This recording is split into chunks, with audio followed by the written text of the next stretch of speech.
Hello guys, welcome to Teja blog and motivation classes. So ఏంది ఈరోజు అంటే ఎప్పుడు ఛానల్ అంటాడు, ఈరోజు ఏంది మోటివేషన్ క్లాసెస్ అంటున్నాను అంటే కొద్దిగా మీకు డౌట్ రావచ్చు. సో అందుకే నేను స్పెసిఫిక్గా ఒక రీజన్తో వచ్చేసిన ముందుకి. సో మీరు చూసినట్లయితే గైస్ కెన్ సీ దిస్, అర్థమైపోయింటుంది వీళ్ళంతా పర్సనల్ థింగ్స్ ఏం లేవు. సో అందుకే చూపిస్తున్నా. సో ఎంతమందికి వచ్చింది ఇది ఈ స్లిప్, ఎంతమందికి వచ్చింది? 2 వస్తాయి. సో నేను ఒకటి అంటే నాకు కాల్ చేసి చెప్తే నేను వెళ్ళి ఫిల్అప్ చేసేసి ఇచ్చినాను. ఒకటి నాకు ఇంటికి ఇచ్చారు అంటే లైక్ రెసిప్ట్ లాగా. So how many guys got this నాకు కామెంట్ సెక్షన్లో చెప్పండి. అండ్ ఇంతవరకు నా ఛానల్ ఎవరైనా కొత్తగా చూస్తాయి. సో మీ తేజ జలగం. నేను యూట్యూబ్లో బ్లాగ్స్ చేస్తాను, ఇన్స్టాలో, ఫేస్బుక్, థ్రెడ్ యాప్లో అయితే నేను నా వీడియోస్ అవన్నీ పోస్ట్ చేస్తూ ఉన్నా. నా వీడియోస్ కానీ లేకపోతే నా ఫొటోస్ కానీ ప్రతి ఒక్కటి దీనిలో వచ్చేస్తాయి. Check it out, Teja blog అని ఉంటుంది.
So get into the topic. మీ అందరికీ తెలుసు కాబట్టి సో నా చిన్నపిల్లలు కూడా చూస్తారు. సో అరే నెక్స్ట్ జనరేషన్ మీరే కాబట్టి so I just want share one thing. అంటే అందరికీ కలిపి చెప్తున్నాం, పెద్దవాళ్ళకి చిన్నవాళ్ళకి అని కాదు.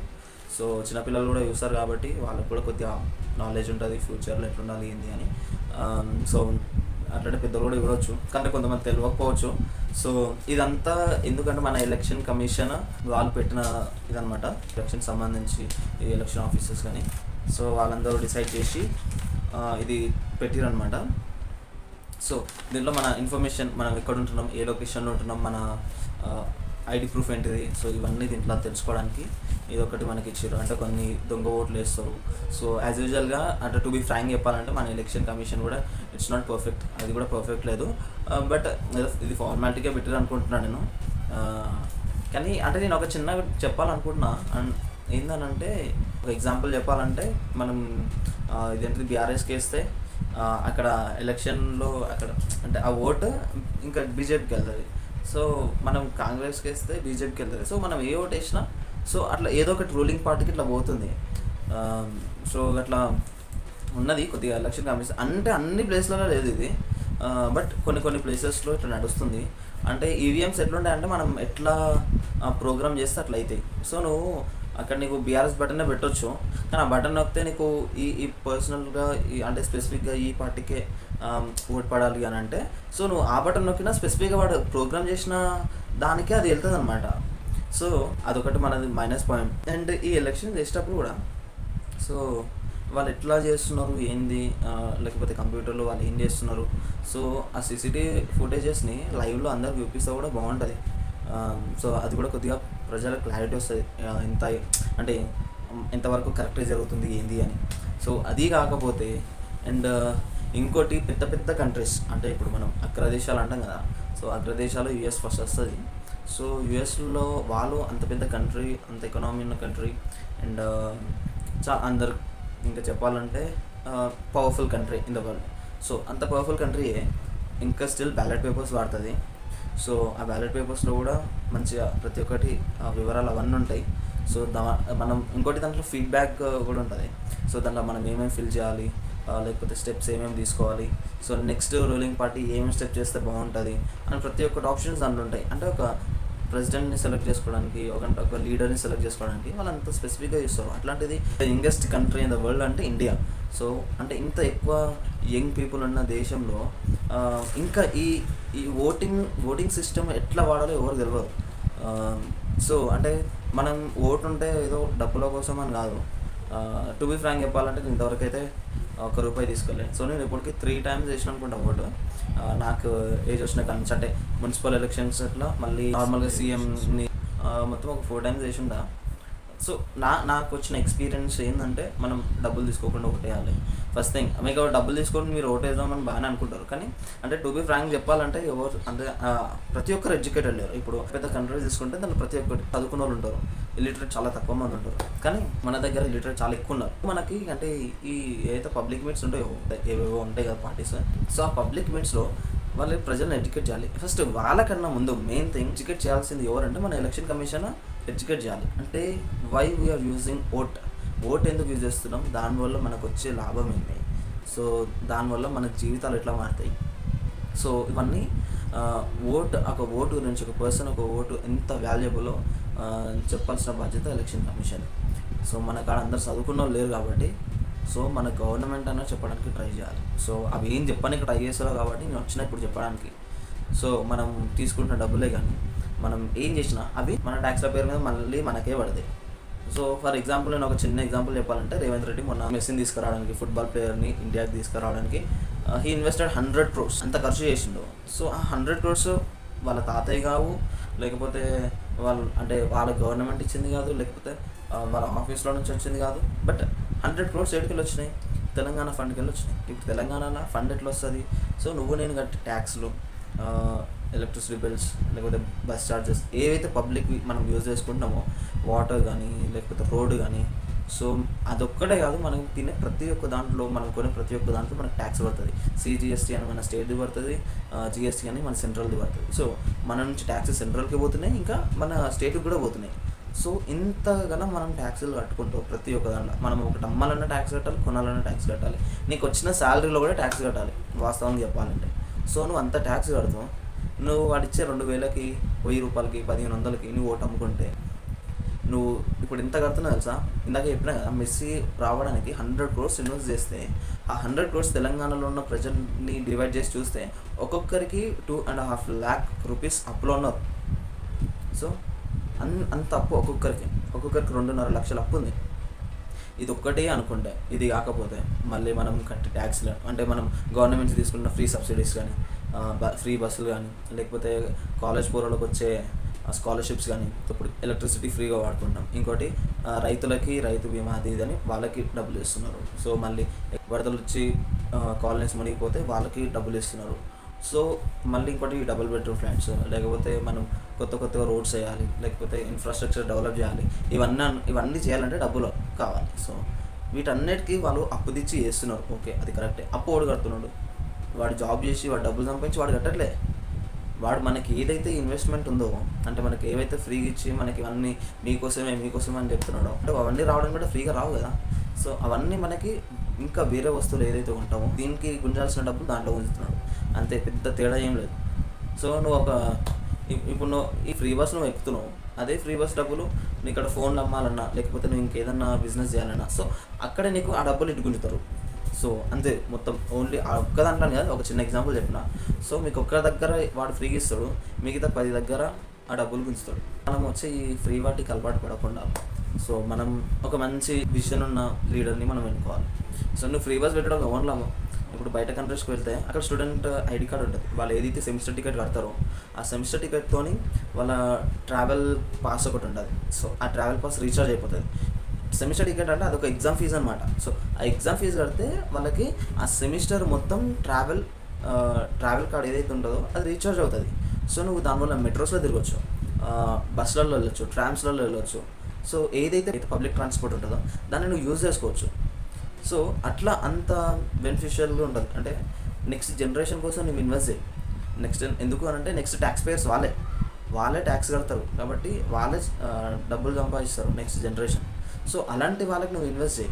అట్లా ఇన్వెస్ట్ చేయడం వల్ల మన స్టేట్ కానీ మన కంట్రీ కానీ డెవలప్ అవుతుంది. సో నువ్వు అనవసరమైనది ఫ్రీ గ్యాస్ అని, ఫ్రీ బస్ అని, అవసరం లేని వాళ్ళకి నువ్వు ఫ్రీ పడితే అది ఎట్లుంటుంది అంటే, ఎత్తులు లేనోనికి గడియారం ఇచ్చినట్టు, లేక కాళ్ళు లేనోనికి షూస్ వేసుకొని ఇచ్చినట్టు, తల లేనోనికి తల పెట్టినట్టు, జుట్టు లేనోనికి ఆయిల్ ఇచ్చినట్టు. సో ఇది మన పాలిటిక్స్ ఇంత ఫన్నీగా ఉంటాయి. సో నేను ఒకటే చెప్పాలనుకుంటున్నా అందరికీ, ఏంటంటే ఆ చిన్నోళ్ళైనా పెద్దోళ్ళైనా, చిన్నోళ్ళు నెక్స్ట్ జనరేషన్ మీరే కాబట్టి సో నేను ఇట్లుండాలి, పెద్దగా అయితే ఇట్లుండాలి, నేను డబ్బులు తీసుకోకుండా ఓటేయాలి. సో ఎవరికి విజన్ ఉందో, ఎవరికి నాలెడ్జ్ ఉందో, ఎవడు మన స్టేట్ని డెవలప్ చేస్తాడో వాడికే మనం ఓటేయాలి, వాని గురించి రీసెర్చ్ చేయాలి అని తెలుసుకోండి. అండ్ పెద్దలు మీరు పెద్ద రీసెర్చ్ చేయరు కాబట్టి సో నేను చెప్పిందన్న కొద్దిగా వినండి. సో ఇది నేను చెప్పింది కూడా 100% విని పాటించమని అంటలే. గూగుల్ సెర్చ్ చేయండి, కొద్ది చదువుకున్న వాళ్ళు ఉంటారు, మీ మన వాళ్ళు పిల్లలు ఎవరో ఒకరు ఉంటారు, దీని గురించి కొద్దిగా తెలుసుకోండి. అని ఇట్లా చెప్తున్నారు, ఏంది కరెక్టా కాదా అని. సో మీ తర్వాత తరాలు బాగుండాలంటే ఇప్పటి నుంచే అది చేయాలి. సో కాబట్టి మీకు కూడా ఇట్లా వస్తే సో ఇదైతే ఫిల్ చేసి ఇవ్వండి. అండ్ మీ ఓటు కూడా వాల్యుబుల్, ఒక్కొక్క ఓటు కూడా చాలా వాల్యుబుల్. ఒక 200 ఒకరికి వచ్చి 201 ఒకరికి వచ్చిందంటే 201 వచ్చినాడు విన్ అవుతాడు. సో అంటే ఆ ఒక్క ఓటు కూడా చాలా వాల్యుబుల్. మీరు ఏదో డబ్బుల కోసమో లేకపోతే ఈ రాజకీయాల కోసం ఆ రాజకీయాల కోసం చేయడం అది కరెక్టే కాదు. నాకు వాస్తవం చెప్పాలంటే ఇది కొద్ది కాంట్రవర్సీ అవుతుంది, బట్ చెప్తున్నా, నాకు సెంట్రల్ గవర్నమెంట్లో ఉన్న ఏ గవర్నమెంట్ నాకు నచ్చదు, అది బీజేపీ అయినా కాంగ్రెస్ అయినా. So they don't have vision, అంత విజన్ లేదు. ఇప్పుడు జరుగుతున్న ఇంకొకటి ఒకటి చెప్పాలంటే, ఇంకొక ఎగ్జాంపుల్ చెప్పాలంటే, ఒక ఆయన ఉన్నాడు సోనం వాంగ్చుక్ అని, ఏదో ఆయన పేరు నాకు ప్రొనౌన్సియేషన్ రాకపోవచ్చు. సో ఆయనే హంగర్ ప్రొటెస్ట్ చేస్తున్నాడు. అంటే స్టూడెంట్స్ వాళ్ళ పేపర్ లీక్స్ అవుతున్నాయి, వాళ్ళ ఎగ్జామ్ వాళ్ళు ఎంతో కష్టపడి చదువుతున్నారు, వాళ్ళ పేపర్ లీక్స్ అవుతుంటే దానికి ఎవరు రెస్పాన్స్ లేదు. సో నువ్వు చూస్ చేసుకున్న గవర్నమెంట్ వాడు నీకు సర్వెంట్. ఇప్పుడు అంటే మన ఇండియన్ పీపుల్కి ఎవడైతే లీడర్ ఉన్నాడో వాడు మనకి సర్వెంట్. ఎందుకంటే వాడి జీతం మనం ఇస్తున్నాం వాడికి, మనం కట్టే ట్యాక్సులతోనే వాడికి జీతం పోతుంది, మనం కట్టే ట్యాక్సులతోనే వాడు రోజు తింటున్నాడు.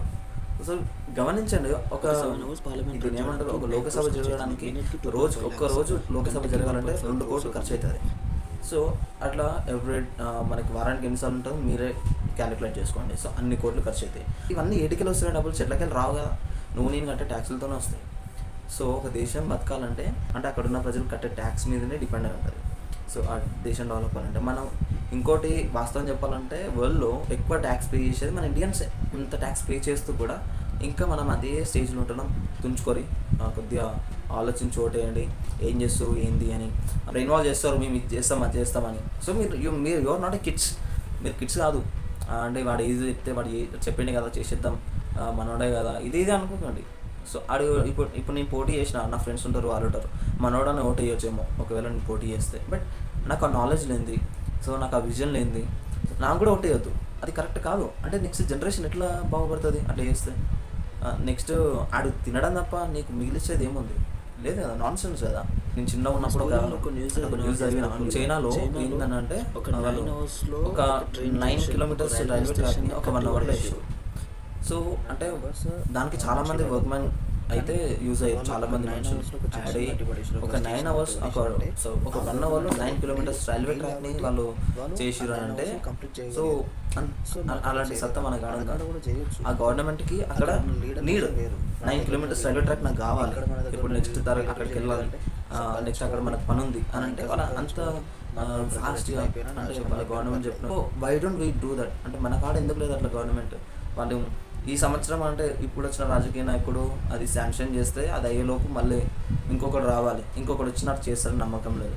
సో ఎవ్రీ టైం మనకి ఇట్లా పొలిటీషియన్స్ చేంజ్ అవుతుంటే దాన్ని ప్రాసెస్ చేసేది ఎవరు? మనం ఏదైతే అనుకున్నామో ఆ ప్రాసెస్ అయిపోవాలి. నువ్వు ట్యాక్సులు కడుతున్నావు కాబట్టి మనం క్వశ్చన్ చేసే అధికారం మనందరికీ ఉంది. సో గైస్, మీ ఓట్ని వాల్యుబుల్గా యూజ్ చేసుకోండి. అండ్ ఈ నెక్స్ట్ వచ్చే ఏ ఎలక్షన్స్ అయినా సో ఒక విజన్ ఉన్న లీడర్కి, ఒక మన జీవితాలని బాగా చేసే లీడర్కి వేయాలి తప్ప ఈ అడ్డమైన ఫ్రీ అనుకుంటూ చేయొద్దు. అండ్ ఇంకొకటి మనం చేసే వాళ్ళు ఎట్లుండాలి అని అంటే హ్యూమానిటీ మెయిన్ ఇంపార్టెంట్. మనం ఎవరైతే నాయకులు ఎంచుకుంటామో హ్యూమానిటీ చాలా ఇంపార్టెంట్. వాడు ఒక స్పీచ్ ఇచ్చకుండా వాడిని చంపుతా, వీడిని నేసిస్తా, వాడిని నడుపుతా అంటే వాడు అసలు లీడర్ కాదు అసలు చెప్పాలంటే. ఇంకోటి వాళ్ళు నేను ఈ దేవుణ్ణి నమ్ముకున్న వాడుకుంటాను, నేను ఈ దేవుణ్ణే చేస్తా అని అంటే వాళ్ళు లీడరే కాదు.